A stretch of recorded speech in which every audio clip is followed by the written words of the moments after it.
Bom, conforme a crise se amplia, o governo vai identificando novas necessidades de ajuda material, seja para pessoas, seja também para as empresas. Mas o caminho da ajuda, às vezes, é muito tumultuado. E a gente conversa agora sobre isso com o nosso comentarista de Economia e Negócios, o Beto Caetano, que já está aqui conosco. Ô Beto, toda a ajuda que foi encaminhada já chegou a quem precisou ou ainda há mais dificuldade ainda nessa entrega, Beto? Bom dia. Bom dia, Tiago, bom dia, Kalina, bom dia a todos que nos acompanham. É isso, a dificuldade não chegou.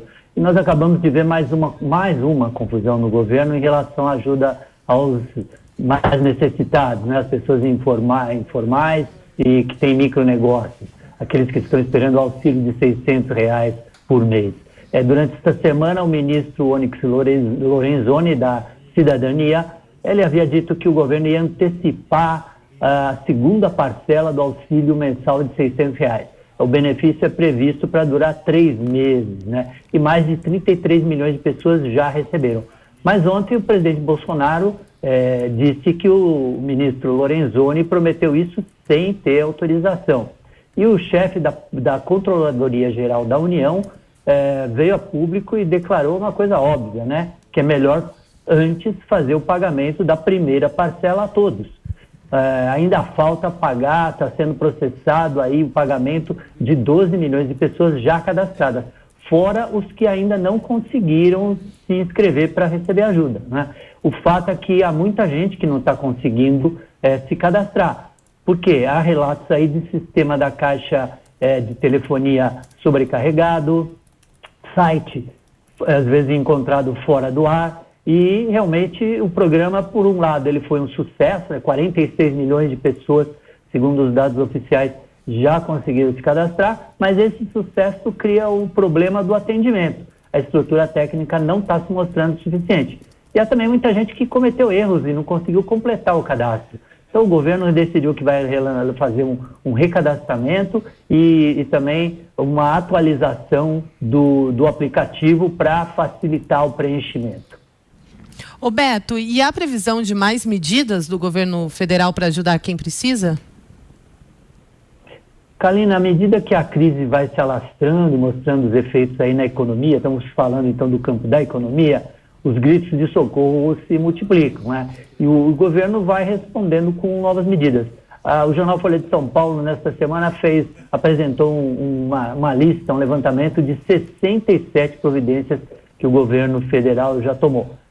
Duas recentes, aí só para dar exemplo, né, dessa semana, anunciaram que vão distribuir 323 mil cestas básicas para índios quilombolas e assentados e no campo da Caixa, para socorrer pequenas empresas e empreendedores individuais, foi acertado com o Sebrae a abertura de uma nova linha de crédito com carência de 1 ano, prazo mais 3 anos de prazo para pagar, juro baixo, são 7 bilhões e meio de reais reservados para a Caixa nessa nova linha. E há uma fila de pedidos de ajuda de setores que estão clamando ajuda aí, de energia, os próprios hospitais, né, até os laboratórios farmacêuticos, turismo, né, e companhias aéreas, entre outros. Agora, Beto, tudo isso, de uma certa maneira, aumenta o custo dessa ajuda? O que isso acaba provocando nesse custo? Claro que isso daí é sempre mais dinheiro que tem que ser encaminhado, que tem que vir de alguma forma para essas ações, né? Então, só para ter uma ideia, no programa de auxílio emergencial que nós estamos comentando no início, dos R$600, o governo começou considerando que seriam 38 milhões de pessoas que precisariam dessa ajuda. Depois, esse número passou para 54 milhões de pessoas. E agora já se fala em 70 milhões de brasileiros que precisam de uma mão dessa maneira, né? Só aí é 1/3 da população do país que está listado, né? Nós somos 211 milhões de brasileiros, né?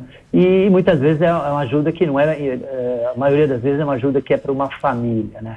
Então a verba inicialmente prevista para esse auxílio emergencial foi de 98 bilhões de reais.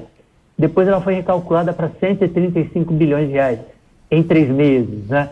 Agora, para 70 milhões, se for o caso, de receptores de ajuda, a conta já tem gente que fala até em 200 bilhões de reais se ainda mais se esse auxílio pudesse se estender nos próximos meses, depois dos primeiros 3. Então tem muito mais ainda também empenhado para as empresas e na saúde.